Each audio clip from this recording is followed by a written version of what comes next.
잘 보내시고 이렇게 건강한 모습으로 뵐 수 있어서 감사합니다. 연휴 기간 동안 또 이렇게 아픈 분들이 또 계시더라고요. 이게 아프지 않길 이렇게 바랬는데 우리 다들 건강할 수 있도록 기도해 주시고 또 빨리 쾌차할 수 있도록 이렇게 누군지 좀 궁금해하실 것 같긴 한데 아무튼 그런 분이 계시니까 빨리 쾌차할 수 있도록 이렇게 기도해 주시면 좋을 것 같습니다. 오늘 함께 읽은 시편 32편 말씀.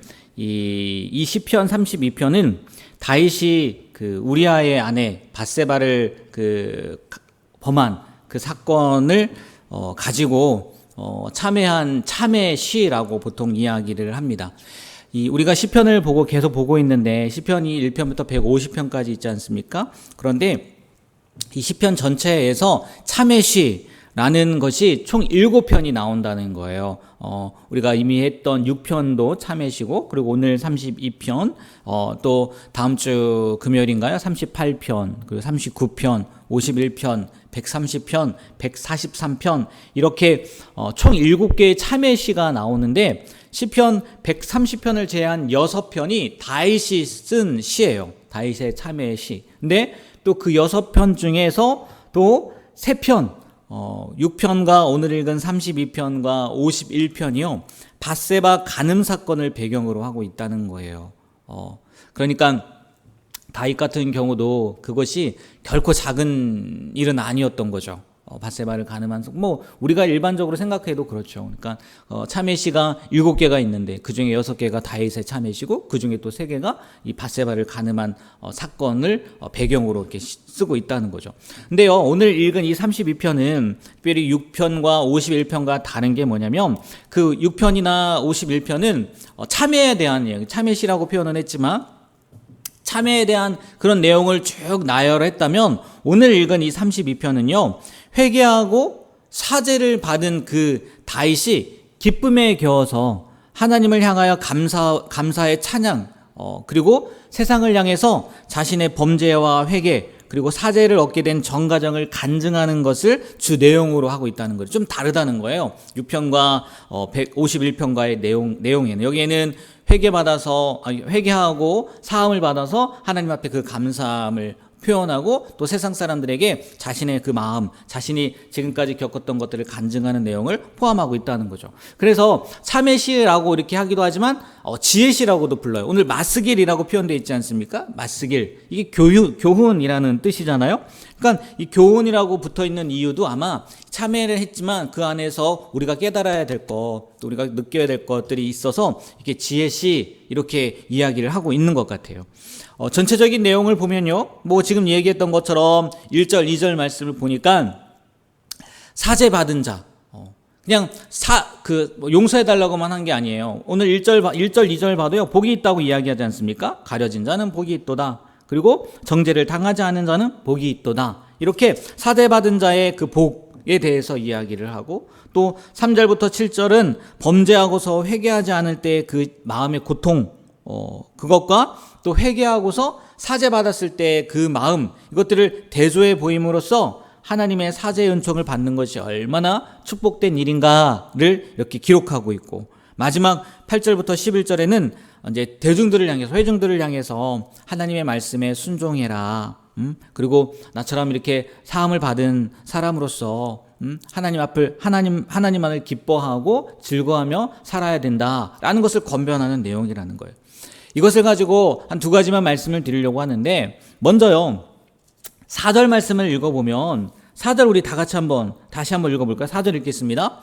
주의 손이 주야로 나를 누르시오니 마름같이 되었나이다. 아멘.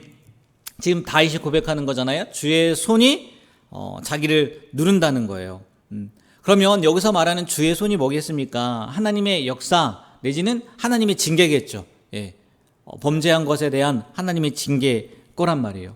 근데 그 징계가 하나님의 손이 얼마나 큰지 여름 가뭄에 마름같이 되었다는 거예요. 우리 간혹 TV 같은 데 보면 가물어서 땅이 갈라진 것들 이렇게 나오지 않습니까? 그런 것들을 생각하면 될 것 같아요. 그만큼 다윗의 마음이, 다윗의 상태가 너무나 힘들고 어렵고 고통스러웠다는 거예요. 뭐가요? 하나님의 징계가. 그도 그럴 것이 우리가 성경을 통해서 보았잖아요. 어떤 징계가 옵니까? 첫 번째는 그 밧세바와의 관계에서 난 자식이 죽어요. 예. 여러분, 그 자식을 잃는 고통이 얼마나 크겠어요. 그렇게 금식을 했음에도 불구하고 하나님이 징계로 말미암아 자식이 죽는다고요. 그리고 또 어떠한 일을 겪습니까? 좀 나중에 지난 일이긴 하지만 압살롬이 자기 아들이 왕이 되겠다고 아버지를 죽이려고 하잖아요. 그리고 백주 대낮에 아버지의 후궁을 그 아들이 범하지 않습니까? 그런 일들을 겪었으니 얼마나 고통 가운데 있었겠어요. 그런데 다윗에게 임한 이 고통이요, 그 징계가요, 오히려요, 다윗에게는요, 보약이 되었다는 거예요. 약이 되었다는 거죠. 그렇지 않습니까? 만약에요, 그런 징계가 없었다고 생각을 해보세요. 다윗이 하나님 앞에 회개할 수 있었겠습니까? 회개할 수 없었을 거예요. 그리고 그 죄악이 얼마나 큰지 깨닫지 못했을 거란 말이에요. 그냥 뭐 평범하게 그냥 일상생활을 했을지 모르겠지만, 그로 말미암아 다윗은요, 그 죄 용서함을 받을 수 있는 기회조차도 잃게 되는 거고, 그 죄 용서함을 받을 기회조차를 잃어버렸다고 생각을 해보세요. 우리가 늘 이야기하는 게 뭐예요? 회개해야 된다고 이야기를 하지 않습니까? 회개하지 않으면, 죄사함을 받지 못하면 우리가 하나님을 만나지 못한다. 그리고 하나님은 거룩하신 분이기 때문에 죄와는 함께 할 수 없다. 그런 얘기들 늘 하잖아요. 만약에 다윗에게 이런 고통이 없었다면, 이런 징계가 없었다면요, 다윗은요, 평생, 지금 시편 150편 가운데 다윗이 수많은 시를 기록했지만, 어쩌면요, 그 시가요, 여기에 쓰지도 않았을 수도 있어요. 쓰이지도 않았을 수도 있다고요. 오히려 징계로 말미암아, 하나님의 손으로 말미암아 다윗은요, 하나님 앞에 다시 한번 쓰임 받을 수 있었던 거고, 다시 한번 하나님 앞에 세움 받을 수 있었다는 거죠. 물론 그러한 일이 있으면 되지 않겠지만, 우리도요, 어떤 범죄로 말미암아서, 어떤 죄로 말미암아 징계를 받을 때요, 그게요, 우리에게는요, 감사한 조건이 될 수 있다는 거죠. 감사한 상황이 될 수 있다는 거죠.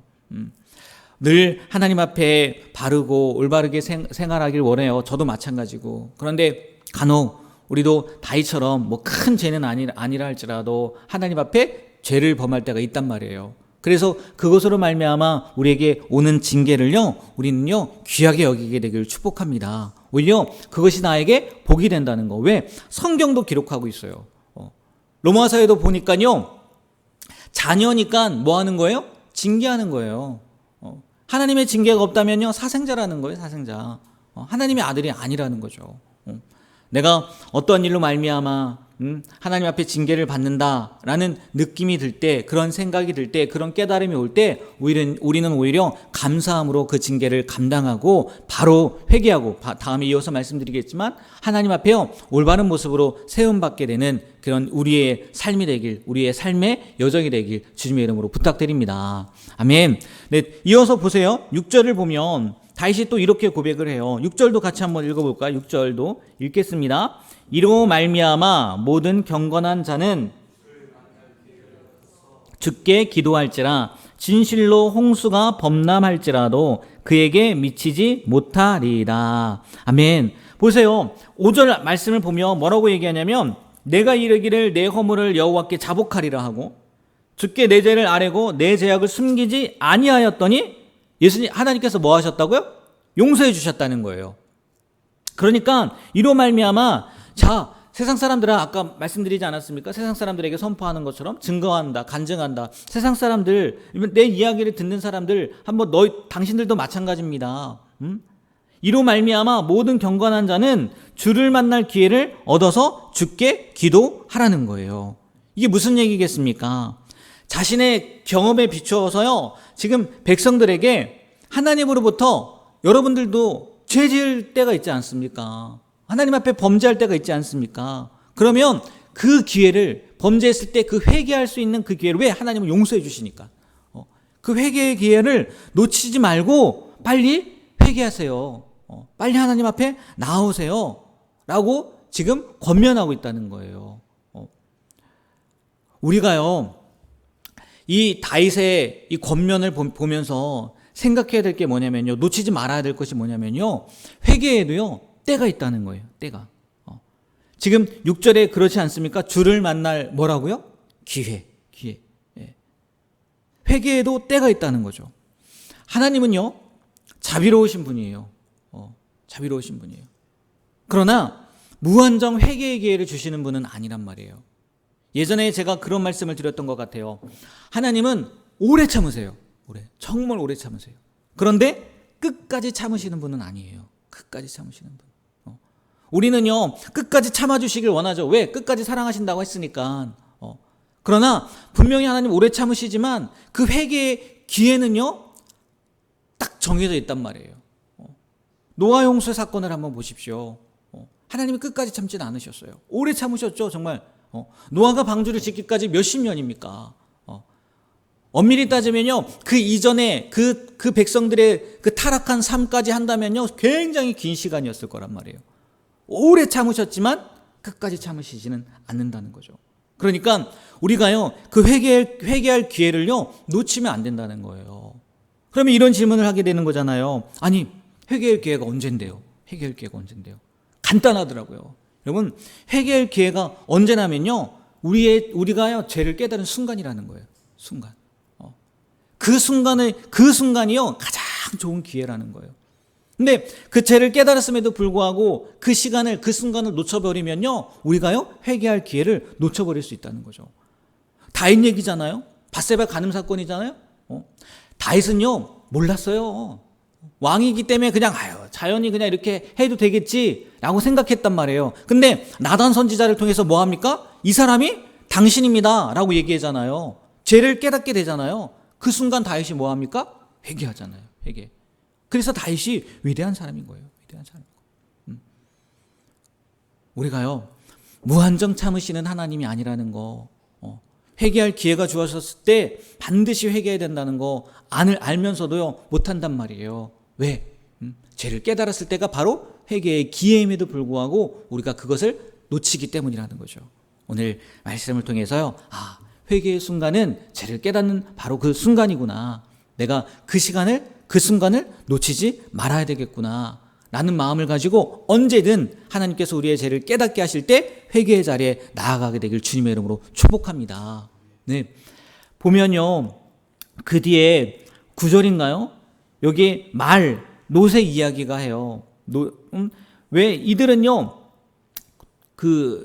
굳이 다윗이 이렇게 노새나 말을 표현한 거는요, 보통 우리가 이 짐승들을 생각하면은 완고한 짐승, 말 안 듣는 노새, 이렇게 생각을 하잖아요. 그래서 표현을 한 거란 말이에요. 근데요, 제가 이 말씀을 보다가 가만히 생각나는 게 뭐냐면, 여러분, 노새나 말이 왜 사람의 말을 안 들어요? 고집이 세서요?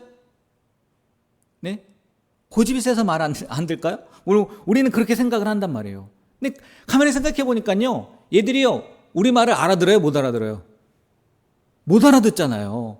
짐승이라서요, 우리의 말을 못 알아듣잖아요. 그러니까 고집 피우는 거 아니겠어요? 그래서 말 듣게 하려고 재갈을 물리기도 하고 그런 거잖아요. 근데요, 우리와 하나님과의 관계를 한번 생각해 보자고요. 하나님은요, 우리가 인격적이란 말이에요. 그래서 우리가 하나님 앞에 이야기도 하지만 하나님은 또 우리에게 뭐래요? 말씀하시기도 하잖아요. 근데 만약에 그 하나님의 말씀 우리가 못 알아듣는다? 말이나 노새와 다를 게 뭐가 있어요?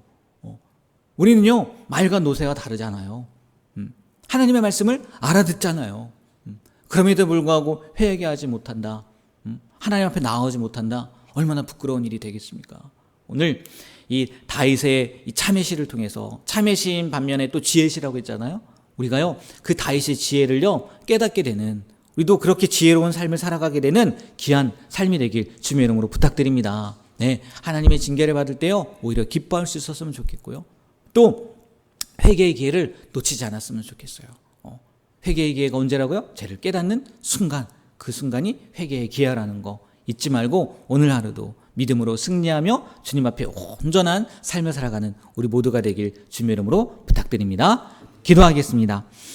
하나님, 추석 연휴를 좀 하나님의 은혜 가운데 잘 보내게 하시고 또 이렇게 새벽을 깨울 수 있는 건강함과 또 의지와 또 힘을 허락해 주신 거 너무나 감사드립니다. 오늘 다윗의 참회시를 통해서 우리의 삶을 돌아보게 됩니다.